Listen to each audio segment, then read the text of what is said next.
let's talk about what I've been working on in May.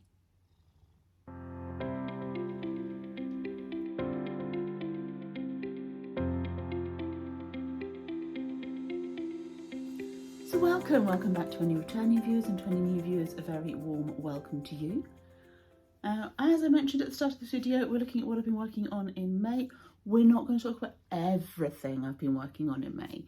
Long-time viewers will know that I'm in the middle of planning a wedding, so some of the stuff that I'm working on is to do with that, and that will be shared after the wedding. We are just under 2 months away now,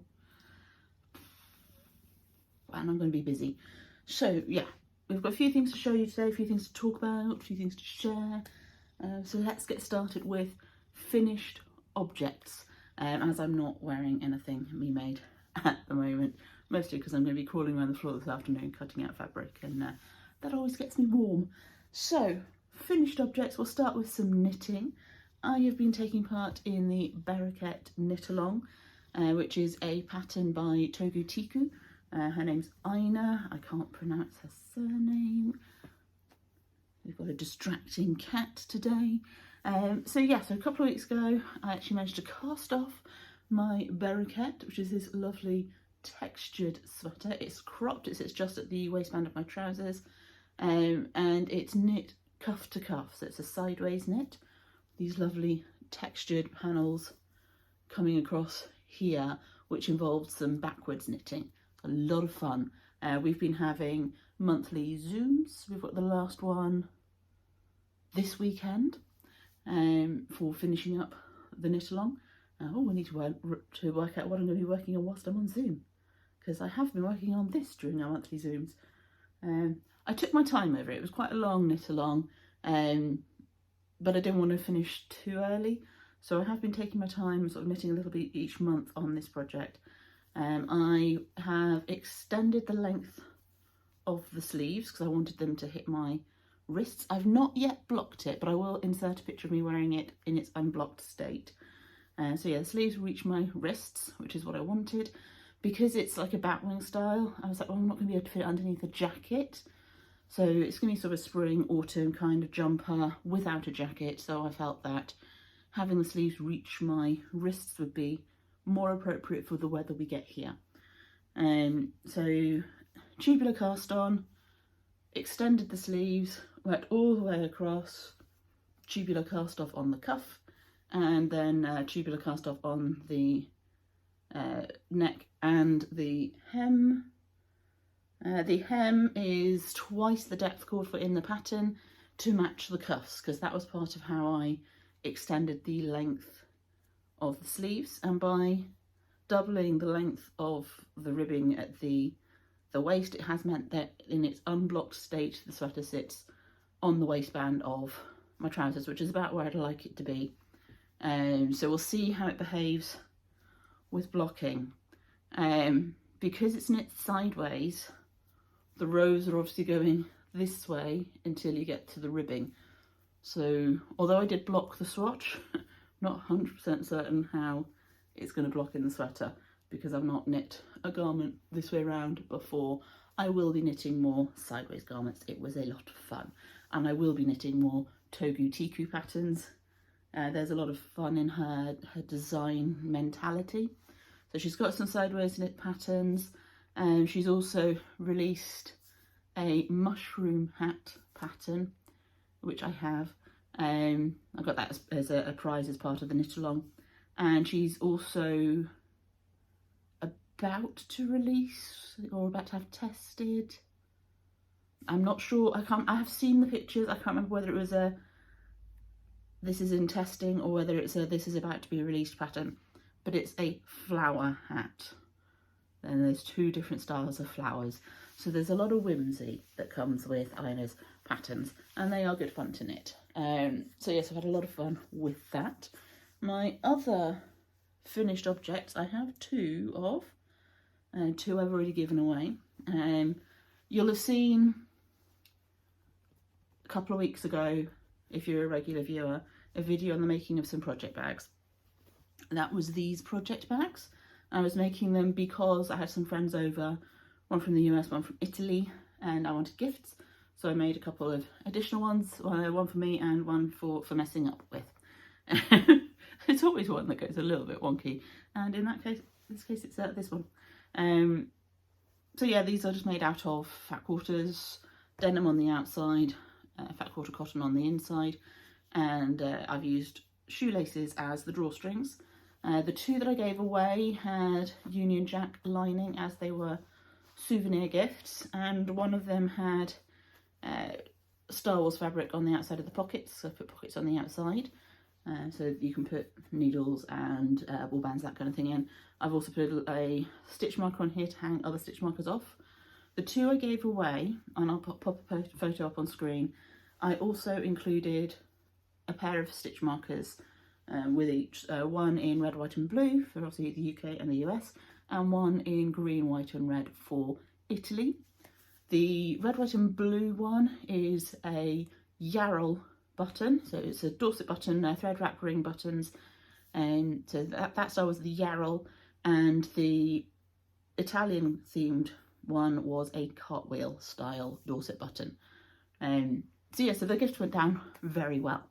So that's my finished objects that are not wedding related. So yeah, I mean my knitting and crochet mojo is out there somewhere.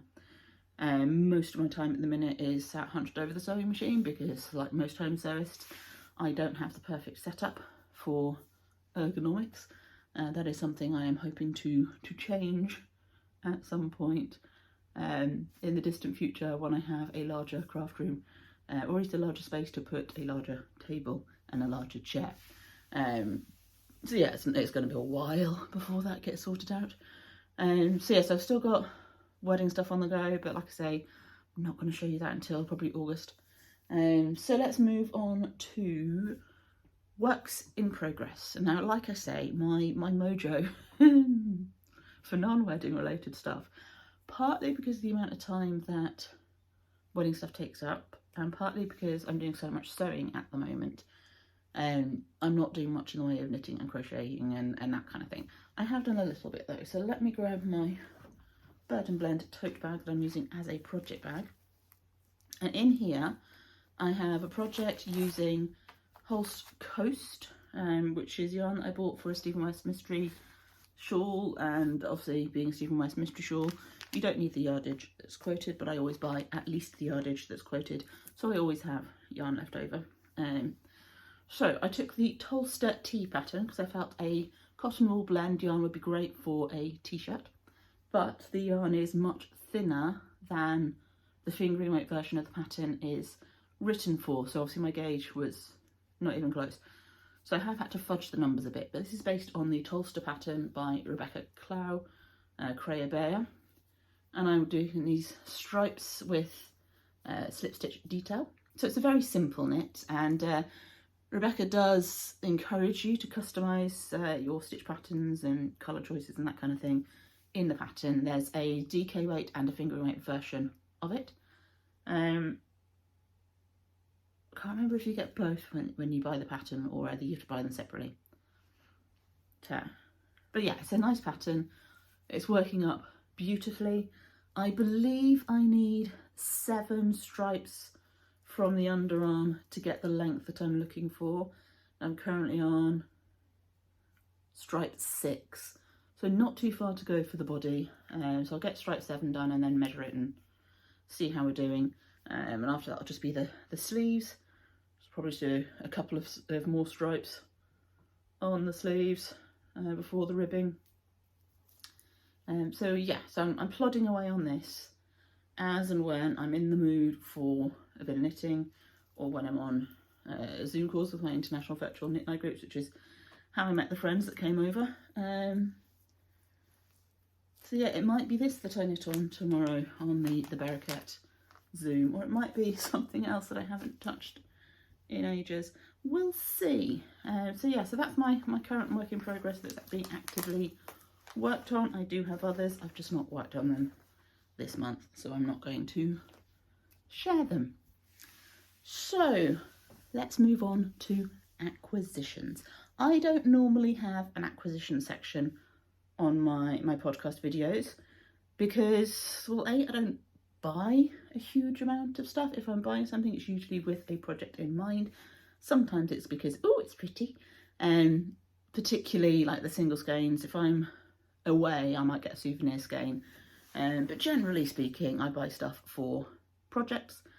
And a lot of my projects at the moment are using yarn that was bought for something else and was left over, or that was bought for something else, but I decided to go in a different direction.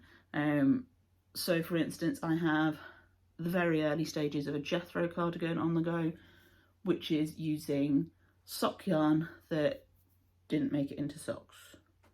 That's all using full skeins. But yeah, it's just plain West Yorkshire Spinners yarn that I bought for Sock Madness when I took part. I didn't take part this year, didn't take part last year, but the previous years I've stocked up on sock yarn in the run up to Sock Madness. So I raided that for my Jethro cardigan, which is a DK pattern, so I'm hoarding things double. But yeah, that's what I'm using for that. I've got a Wellsbury sweater on the go, which is using the backup Holst Super Soft that I bought for the Stephen West project that I used the purples for, the Coast for, because I hadn't worked with Coast before, so I wanted to have a yarn I was familiar with as a backup plan in case I decided I didn't like the Coast. So that's been used for a sweater. So that kind of thing. So I use my yarn and I tend to buy it in project kind of chunks. So my stash is manageable. It's not like I don't have a stash at all. I do. A lot of it is partial skeins, but it's not a huge stash. It's mostly partial skeins and sock yarn, because I tend to buy by project. That works better for me. So acquisitions are relatively few and far between as a result, but I did get some gifts when my friends came over. So the first thing I'm going to share with you is small thing. My friend Teresa, 33rd Street Knits, came over from Kansas a few weeks ago now, early May. She'd been to Maryland Sheep and Wool Festival, and then she came over to London for a week.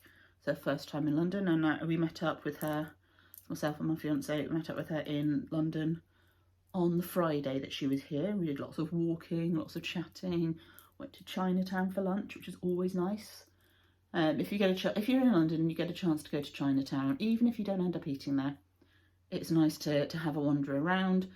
There are lots of places to eat there, so the prices are pretty competitive, whereas a lot of places in London the prices are going to be higher.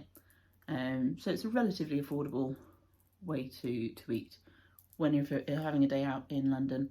So we went to Covent Garden, we went to Leicester Square, went to Trafalgar Square, went to Waterstones, and I didn't buy a single book. Just gonna polish my halo. Teresa bought two, but I didn't buy any. So yeah, feeling proud of myself for that. Went around the National Gallery. So yeah, it was a good day. So Teresa, when she went to Maryland Sheep and Wool Festival, she takes part in Stitch Marker Exchange. I think she pretty much organises it these days.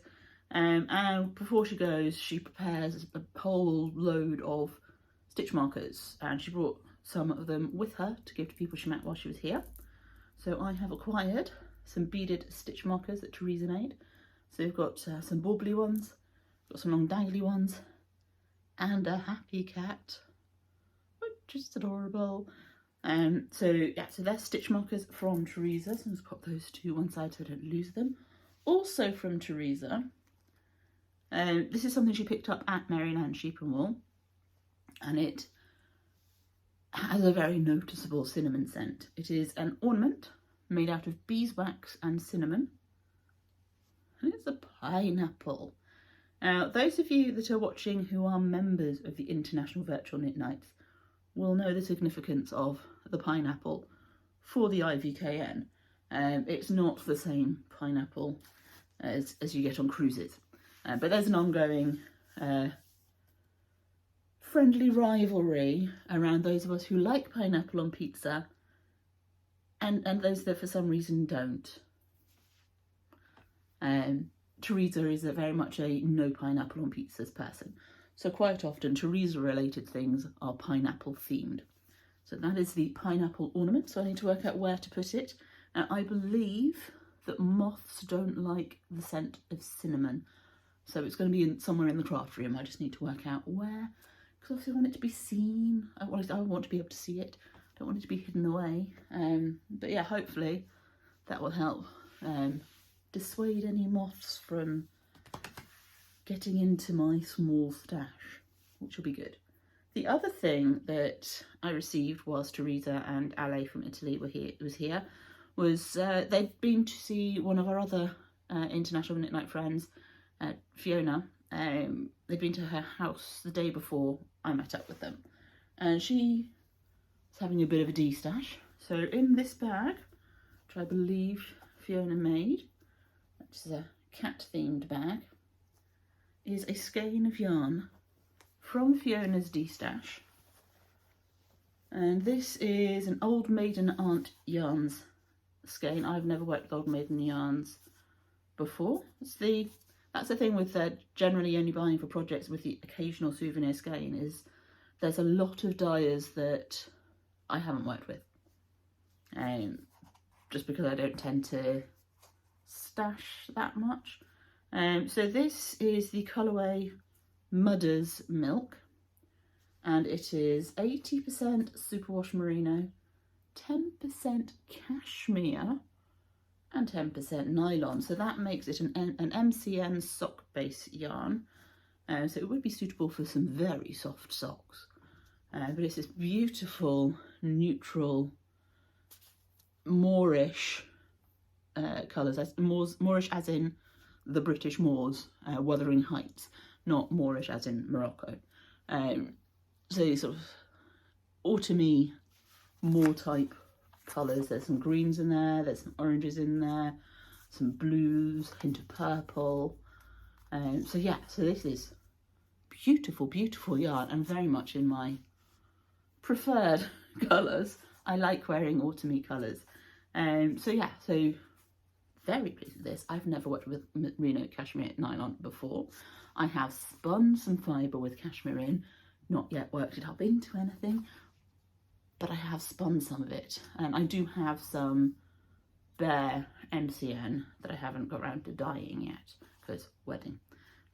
So yeah, looking forward to deciding what to put this in. It's so soft. Whilst it would make very luxurious socks, I think it might have to be something a bit more head and neck kind of related. Maybe some colour work in a sweater, but I don't know that that's the best use of MCN unless I pair it with more MCN. And it does smell a bit of cinnamon because I've been storing the pineapple in the same project bag. So yeah, squishy, gorgeous softness. I'll put that to one side. Need to have a little think about that. Okay, so thank you for spending some time with me today. That's all I've got to share with you this week. I am intending on continuing to upload weekly videos over the next few weeks. I have no idea what they will be like, what they will be about, because wedding brain. But yeah, I do intend to still upload weekly videos, so fingers crossed that works out. And then I am also preparing a series of videos on the wedding makes for the week of the wedding and afterwards, because we're going away. So that will be coming, as I say, around at August time. And yeah, hopefully I'll have some stuff to show you at the end of June that I've done that's not wedding stuff. I have some projects to be getting on with. It's not like I don't have the options. I don't tend to sew in the evening because I don't want to make mistakes as I get tired. So yeah, thank you for spending time with me this week, and I'd love to see you in the next one. In the meantime, there is this video here that may be of interest to you, and I will see you soon. But until then, happy crafting and bye-bye for now.